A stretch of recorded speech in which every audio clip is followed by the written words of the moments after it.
Welcome to all of you. स्वागत करते हैं आप सभी लोगों का टीवीएमएस की इस लेक्चर सीरीज में, और हम बात कर रहे हैं टपल रिलेशनल कैलकुलस की। तो लेट्स स्टार्ट द खेल। तो इसमें क्या बात होनी है पूरी वो समझ लीजिएगा। मैं इसको और थोड़ा रिफाइन करूंगा लेक्चर को। जो दो लेक्चर गए हैं उनमें कुछ चीज़ों को और पॉलिश करके अपग्रेड करूंगा। तो कहानी कुछ ऐसी थी कि ये पॉइंट है, in general A tuple variable T range over the all possible values in the universe. से पहले हम आते हैं पहले पॉइंट पर। यहां पर मैंने लिखा है कि हमेशा जब कभी भी टपल रिलेशनल कैलकुलस में क्वेरी जब भी लिखी जाती है तो यहां पर आपके फ्री वेरिएबल्स होते हैं। एक बात ये बड़ी इंपॉर्टेंट है कि लेफ्ट साइड में फ्री वेरिएबल्स लिखे जाते हैं। ठीक है, मैं बात कर चुका हूँ लेफ्ट साइड और राइट हैंड साइड। और राइट हैंड साइड पर जो होता है वो आपको कंडीशन या एटम डिफाइंस होते हैं, फॉर्मूले लिखे होते हैं, जो फॉर्मूले एटम से मिलके बनते हैं। लेकिन अगर कोई बच्चा ये बोले कि सर यहाँ तो कोई कंडीशन है ही नहीं, यहाँ तो हम केवल एक बात बोल रहे हैं कि ये कोई रिलेशन आर है जिसमें रेंज किया जा रहा है एक टपल वेरिएबल टी को, और फिर उनमें से जो वैल्यूज ट्रू हैं वो हम यहाँ पे सेलेक्ट कर ले रहे हैं। तो इतनी सी बात है सर, यहाँ पर कहाँ कंडीशन है कहाँ फॉर्मूला है, ये बात तो समझ ही नहीं आ रही। क्योंकि कंडीशन फॉर्मूले के लिए कम से कम less than equal to, greater than equal to, ये सब कुछ तो लगा होना ज़रूरी है। अब स्टूडेंट का एग्जाम्पल लेता हूँ मैं। एक स्टूडेंट टेबल है। स्टूडेंट टेबल है, इसको ऐसे समझेंगे तो बहुत अच्छी तरीके से आपको समझ में आएगा कि फॉर एग्जाम्पल ये स्टूडेंट टेबल है, हमारी स्टूडेंट टेबल है। और स्टूडेंट टेबल में ये एसआईडी है, नेम है और मार्क्स है। कुछ हमने कॉलम बना लिए। एसआईडी हमने यहाँ डाल दिया और मार्क्स हमने यहाँ पे डाल दिया, या नेम हमने यहाँ पे डाल दिया, नेम हमने यहाँ पे डाल दिया। So this is the name and marks is this. और S1 S2 S3 और विक्रम, रवि, हरी, ये ले लिया मैंने। और 80 90 75 लाइक दैट। अब यहाँ पर टपल वेरिएबल जो टी है वो रेंज किया जा रहा है स्टूडेंट रिलेशन पे। ठीक है, तो टपल वेरिएबल को रेंज किया जाता है। रेंज मतलब उसकी रेंज डिसाइड की जाती है कि उसको काम कितने एरिया पे करना है। तो T is a tuple variable range over student relation. Student relation, तो स्टूडेंट रिलेशन पर इसको रेंज किया जाता है। तो इससे अब क्या क्या मतलब हुआ, इसका ये मतलब हुआ कि हमारे पास यहाँ इस टेबल में तीन टपल हैं, जो T1 है, T2 है, T3 है। और इस टपल वेरिएबल टी की वैल्यू कोई एक टपल होगा, T1 या T2 या T3। तो इस तरीके से आप कह सकते हैं कि टी जो है वो तीन पॉसिबिलिटीज़ के साथ आएगा, कभी T1, कभी T2, कभी T3। और विद इन द रेंज ये काम करेगा। So the range tuple variable T range on the relation students called also the range relation. और अब ये बात तो सर आपने ऑलरेडी बताई हुई थी, बट इस पॉइंट से हम कैसे समझें कि ये हमारा एक एटम लिखा हुआ है। मतलब एटम है ना, कंडीशन, कंडीशन को ये एटम बोलते हैं जब सिंगल कंडीशन को। तो for atom of the form R T, जैसे इसमें स्टूडेंट टी या ऊपर आर टी लिखा, R T, if T is assign to a tuple that is a member of the specified relation. मतलब अगर जो हमारा टपल वेरिएबल में जो असाइन टपल है, समझना, if T is assign to a tuple, T में कोई टपल जो असाइन किया गया है, अगर वो मेंबर है जिस रिलेशन आर पर टपल को रेंज किया गया है, the atom return true, otherwise false. तो इसका मतलब मैं आपको इस टेबल से समझाता हूं, अभी समझ में आएगा। कि फॉर एग्जांपल जैसे मैंने लिखा है यहाँ पे, I am interested in all tuples of student T. What is the meaning of this TRC? So I am interested in the all tuples which range under the range of student T. The meaning of that thing कि मैं पहले tuple T1 को पकड़ूंगा, पहले tuple T1 को पकड़ूंगा। हाँ भाई, पहले tuple T1 को पकड़ने के बाद आप कह सकते हैं कि ये बात बिल्कुल सत्य है, T1 जो है वो स्टूडेंट को बिलोंग कर रहा है। सो T1 belongs to student. So definitely this conditions return true. this condition return true and T1 will be selected. And T2 further, next tuple variable value is T2. T2 is assigned to tuple variable T, or T represent T2. Tuple variable T represent T2. And again check T2 is the member of student table or not. Yes, T2 is also the member of tuple relational student table. Then T2 is also qualified. T2 is also qualified. Same as for the T3. So this time T is represented T3, tuple variable represented T3, and T3 is also the belongs to student, so T3 is also qualified. But suppose sometime I assign a tuple T4 which is S4 and 101 and like Indranagar, then आप कहेंगे कि भैया ये आपने T4 assign तो work कर दिया है, but T4 does not belongs to student, because जो आपकी ये एंट्री है वो स्टूडेंट को डज नॉट बिलोंग कर रही है. तो दैट टाइम ये जो हमारा स्टूडेंट टी जो T4 के रिलेटेड हमारा सिलेक्शन होगा वो फॉल्स होगा और ये हमारी condition itself, this is a condition actually ना. सो अगर आपका टपल उस स्टूडेंट टेबल को बिलोंग करेगा that it return true, otherwise it return false. क्यों? क्योंकि जो टी का है ना, वो टी का डोमेन कुछ भी हो सकता है, यूनिवर्सल डोमेन होता है, उसको रेंज किया जाता है, ठीक है. अदरवाइज टी कुछ भी हो सकता है. इसके बारे में भी हम बात करेंगे. फिलहाल आपको इतना समझ में आया होगा कि हम इतनी चीज को भी कंडीशन क्यों बोल रहे हैं जबकि हमें कोई लेस देन, ग्रेटर देन और इस तरीके का सिंबल कोई नहीं दिखाई पड़ रहा है, but why we call it the condition. तो यहाँ से ये बात आपको पकड़ में आई होगी क्योंकि हम इसकी कंडीशन इसलिए इसको कंडीशन बोल रहे हैं. अब इस पॉइंट पर आओ. In general A tuple variable T range over all possible values in the universe. For example, अगर आप किसी टपल को किसी रिलेशन पर रेंज नहीं करते, जैसे आपने एक टपल वेरिएबल ले लिया टी. अब ठीक है, ये टपल वेरिएबल टी आपने ले तो लिया, लेकिन आपने ये नहीं कहा कि T belongs to relation student. अगर आपने कुछ ऐसा नहीं बोला, या आपने कुछ ऐसा नहीं बोला कि T and where T suppose this is the course and T, कुछ ऐसे नहीं आपने बोला कि भैया देखो ये जो आपका वेरिएबल टी है ये कोर्स पे रेंज किया गया है ना. तो को रेंज जो रिलेशन है, जो टेबल है, वो कोर्स पे रेंज की गई है इसकी टी की. अगर आपने ऐसा कुछ डिफाइन नहीं किया है तो टी अपने आप में कुछ भी उठा सकता है, इसीलिए इसको टपल वेरिएबल बोला जाता है, ठीक है. तो ये फिर यूनिवर्स में से कुछ भी ले आएगा, so that will be the universal. तो ये बात आप क्लियर कट समझ सकते हो, that will be the universal. तो ये भी पॉइंट कई जगह आपको लिखे मिल जाएंगे, उनका मतलब मैं समझा दे रहा हूँ. इसीलिए जब ये कहीं भी फैल सकता है, कहीं भी भाग सकता है टी, क्योंकि इसकी रेंज जो है पूरी यूनिवर्सल की रेंज होती है, यूनिवर्सल के सारे टपल्स की रेंज इसकी रेंज होती है, इसलिए इसको किसी स्पेसिफिक रिलेशन पर रेंज करना जरूरी है. जैसे हम ही हैं, अगर हम तो बच्चे के लिए ना, बच्चे को घर में रखना पड़ता है बिकॉज वो कहीं भी भाग सकता है, तो उसको रेंज किया जाता है उस एक छोटे से मकान में या कहीं एक छोटी सी जगह पे जहाँ वो रहता है. तो इसी तरीके से जब किसी चीज़ की रेंज पूरी यूनिवर्स होती है तो उसको आप जब तक किसी एक स्पेसिफिक रिलेशन पे रेंज नहीं करोगे तो आपको कुछ आउटपुट नहीं दिखाई पड़ेगा. तो इससे आपको, इस पॉइंट से भी आपको कुछ ये समझ में आएगा कि क्यों हमें टपल वेरिएबल को रेंज करने की ज़रूरत पड़ती है. अब मैंने एक पॉइंट बताया था आपको पिछले एग्जाम्पल 2 में, लेक्चर नंबर 2 में, उसको मैं थोड़ा और क्लैरिफाई कर दूं कि अगर मैं किसी फॉर्मूला, अब यहाँ मैंने फॉर्मूला वर्ड यूज़ किया है बिकॉज फॉर्मूला यहाँ पर अगर आप देखेंगे तो मैंने कंडीशंस को यूज़ किया है, ठीक है. तो ये एटम्स हैं हमारे, this is the one atom actually, write down. But atom with quantifier, condition with quantifier is called, है ना. तो ये हमारा कंडीशन विथ क्वांटिफायर है, तो ये हमारा फ्री और बाउंड में आता है.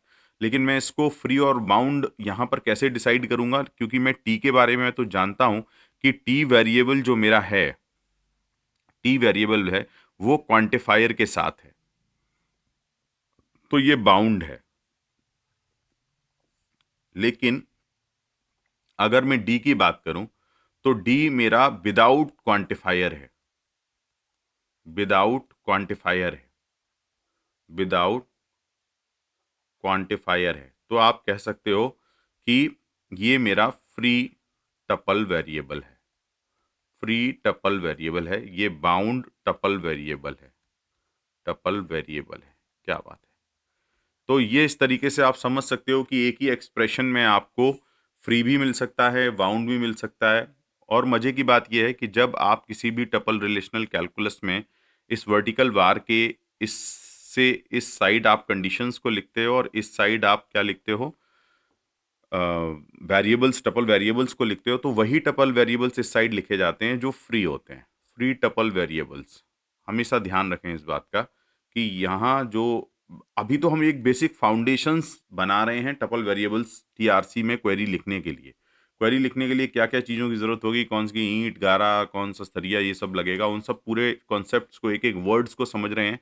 तो फ्री टपल वेरिएबल्स हम यहाँ पर इंट्रोड्यूस करते हैं और बाउंड टपल वेरिएबल्स इंट्रोड्यूस नहीं कर सकते हैं। तो जो क्वांटिफायर्स के साथ होते हैं उनको हम यहाँ लेके नहीं आएंगे, जो विदाउट क्वांटिफायर्स होंगे उनको हम यहाँ पर लेके आएंगे। तो एक बात आपको ये समझ में आनी चाहिए, ठीक है। अब हम कुछ क्वेरीज की तरफ बढ़ते हैं और कुछ क्वेरीज लिखते हैं, तो उससे अब आपको और डिटेल में समझ में आएगा कि टीआरसी से क्वेरीज को लिखा कैसे जाता है। अभी ध्यान रखना कि एक ऑल से रिलेटेड भी मैं आपको केस बहुत अच्छा कराऊंगा, जिससे आपको देयर एग्जिस्ट और ऑल से रिलेटेड सारे आपके डाउट दूर हो जाएंगे, ठीक। सो जस्ट यहाँ पर आप देखिए, write down a TRC where find the S name who scored greater than 70 marks. तो इसको समझने के लिए तो सबसे पहले हम एक टेबल ही बना लेते हैं, बिना टेबल बनाए तो क्या ही समझ आएगा। तो वही स्टूडेंट टेबल हमने बना ली और स्टूडेंट टेबल में मैंने कह दिया कि एस आई डी तो कम से कम मैं दूंगा और नेम दूंगा और स्कोर दूंगा या मार्क्स दूंगा, कुछ भी। और फिर हमने एक बढ़िया सी टेबल बना के तैयार कर ली, और टेबल तो बनाना बहुत ज़रूरी है। तो हमने यहाँ पर एस आई डी लिख दिया, फिर हमने यहाँ पर नेम लिख दिया, फिर हमने यहाँ पर स्कोर लिख दिया, और ये कम्प्लीटली तैयार टेबल हमारी।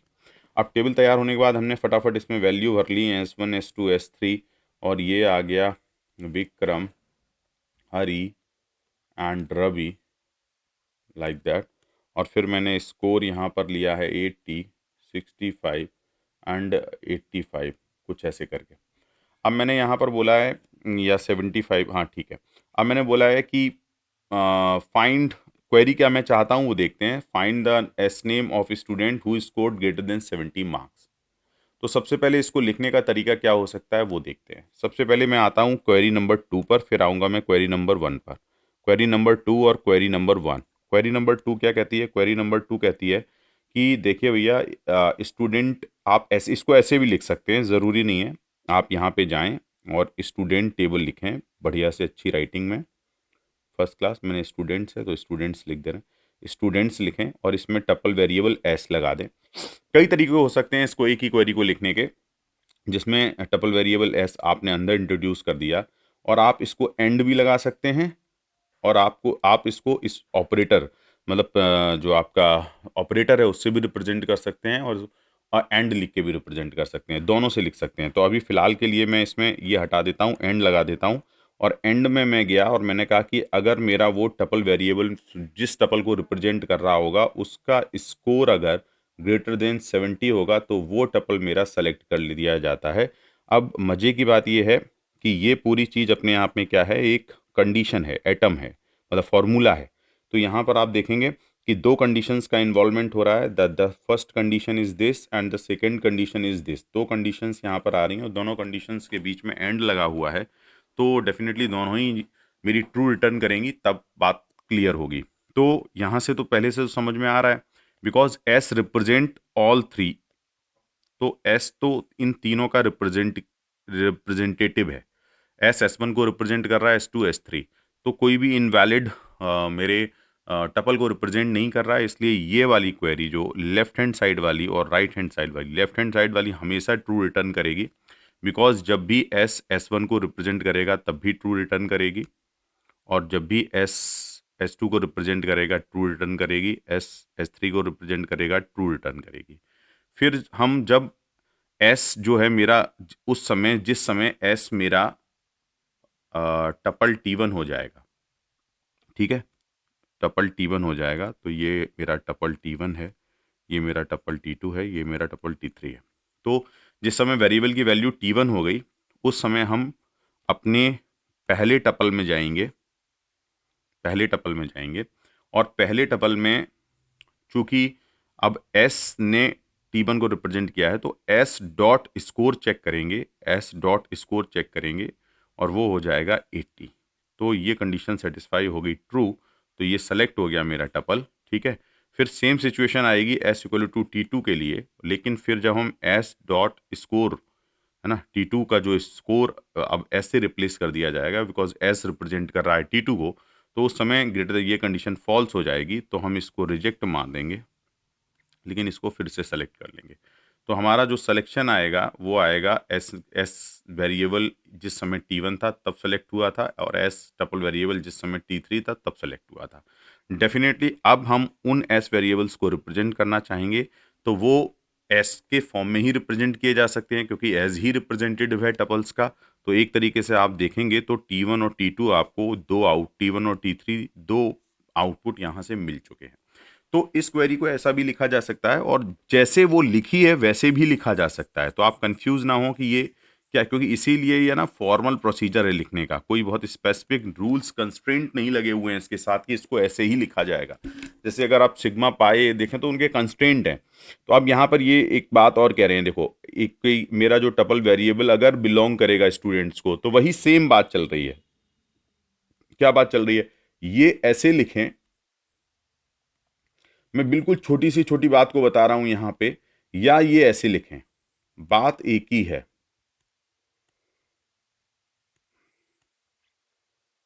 बात एक ही है,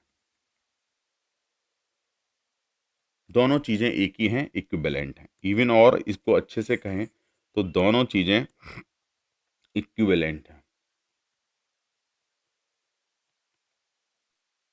दिस, तो मेरा अगर कोई टपल वेरिएबल का जो टपल है, या टपल वेरिएबल मेरा रेंज हो रहा है स्टूडेंट्स के ऊपर, तो डेफिनेटली उसी के टपल को रिप्रेजेंट करेगा एस, है ना।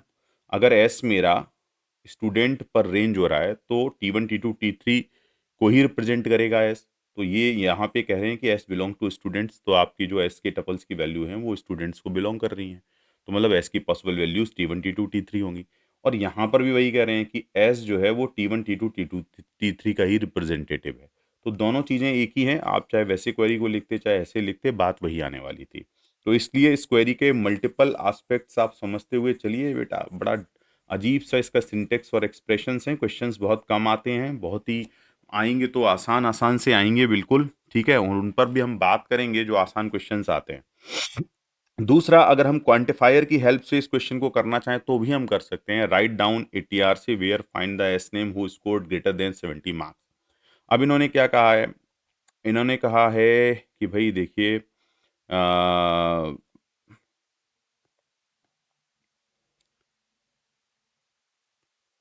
There exist S, there exists a S belongs to a student S score greater than 70, at least some student जो at least some tuples from students जहां पर स्टूडेंट का स्कोर 70 से ज़्यादा हो। तो ये क्वांटिफायर के फॉर्म में बिल्कुल लिखे जा सकते हैं, कोई प्रॉब्लम नहीं है। आप ये क्या कह रहे हैं, देयर एग्जिस्ट एस, इसको समझो, there exist S belongs to student, यहां से आपको पूरी कहानी क्लियर हो जाएगी। ये कह रहे हैं कि भैया देखो, at least there exists some student, there exist some student, there exist some student, there exists some student, एक minute, there exists some student, oh,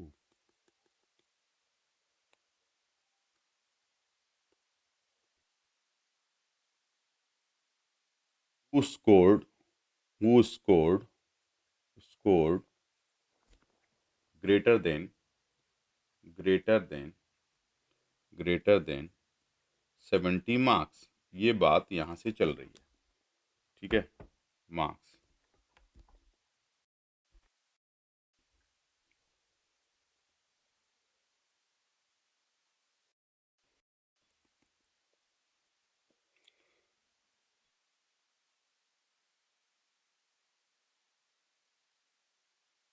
तो ये कुछ इस तरीके से अभी स्क्रीन में प्रॉब्लम आ रही है ना। सो लेट्स सी, देखते हैं इसको फिक्स करके।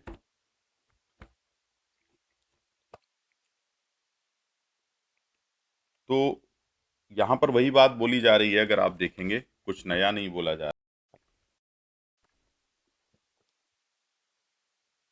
Let's see, देखें स्क्रीन की प्रॉब्लम है।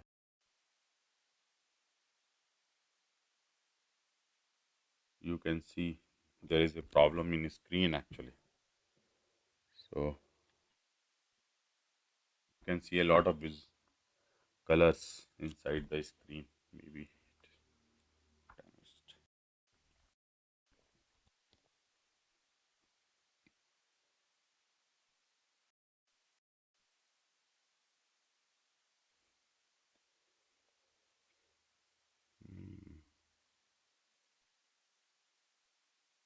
तो ठीक है, आई होप अभी स्क्रीन काम नहीं कर रही है, इतना वाला पॉइंट मैं एक्सप्लेन किया हूँगा। आप देख सकते हैं that screen is not working properly. So blank है और विजिबिलिटी भी नहीं आ रही है। तो इस क्वेरी को मैं यहीं फिनिश करता हूँ कि इसमें कहानी कुछ इस तरीके से चल रही थी, जो आपने समझ ली होगी एक बार, कि किस तरीके से इसमें क्वेरी क्वांटिफायर्स की हेल्प से लिखी जाती है। पहली वाली क्वेरी को आप देखें अगर, तो क्या कुछ ऐसे स्टूडेंट एग्जिस्ट कर रहे हैं जिनका मार्क्स जो है वो 70 से ज़्यादा है। तो यहाँ पे आपने कुछ क्वांटिफायर्स लगा दिया है ना, देयर एग्जिस्ट सम स्टूडेंट्स। तो डेफिनेटली ये क्वेरी वैलिड क्वेरी है, क्वांटिफायर की हेल्प से लिखी जा सकती है और विदाउट ऑफ क्वांटिफायर की हेल्प से भी लिखी जा सकती है। तो इन क्वेरी का पूरे लिखने का पर्पस क्या है वो आपको पता लगा होगा। तो आई होप यहाँ से कुछ कुछ और क्लैरिटी बनी होगी आपकी कि कैसे क्वेरीज को हम लिख सकते हैं with the help of TRC. लेकिन थोड़े से ऑप्शनल वीडियोस इसमें डालने पड़ेंगे मुझे, बिकॉज तभी आपको इसकी डीप क्लैरिटी होगी। अभी आपको इसको गेट डीए डेटा साइंस के हिसाब से देखना है, ना कि आपको इसको गेट सीएससी के हिसाब से देखना है। गेट सीएससी में फिर भी थोड़े कॉम्प्लिकेटेड क्वेश्चंस पूछे गए हैं, बट गेट डीए में जब आप आओगे तो इतना आपको हार्ड क्वेश्चंस देखने को नहीं मिलेगा। जनरली वो 1 या 2 नंबर की सीधी सीधी क्वेरी आपसे पूछेंगे कि ये फ्री वेरिएबल, सेफ एक्सप्रेशंस और इन सब पर बात करेंगे। तो थोड़ा इनके ऑप्शनल वीडियोस के भी लिए रुकेंगे। तो ये टीआरसी का मैं एक फाइनल लेक्चर मान लेता हूँ। यहाँ पर मैंने आपको सारे इंपॉर्टेंट पॉइंट टीआरसी के बता दिए मैंडेटरी के। पहले आप ये कवर करिए, फिर इसके 1 या 2 ऑप्शनल वीडियोस में आएंगे जहाँ पर हम इसके कुछ अच्छे बहुत ही डिटेल्ड कॉन्सेप्ट्स पर बात करेंगे और मल्टीपल क्वेरी लिखकर दिखाएंगे, जिससे आपका टीआरसी का भी डाउट पूरी तरीके से क्लियर हो। तो आज के इस लेक्चर के लिए आप ढंग से इसको पढ़िएगा, एक एक पॉइंट्स पर नोट्स बनाइएगा। टीआरसी का बहुत ध्यान रहे, टीआरसी एक कॉम्प्लिकेटेड टॉपिक है और लेकिन इसको हम अच्छे से एक्सप्लेन करेंगे, एक्सप्लोर करेंगे। तो अभी के लिए लेक्चर को करते हैं यहीं पर close. Thank you so much, क्योंकि आ रही है हमारे लेक्चर में बाधा।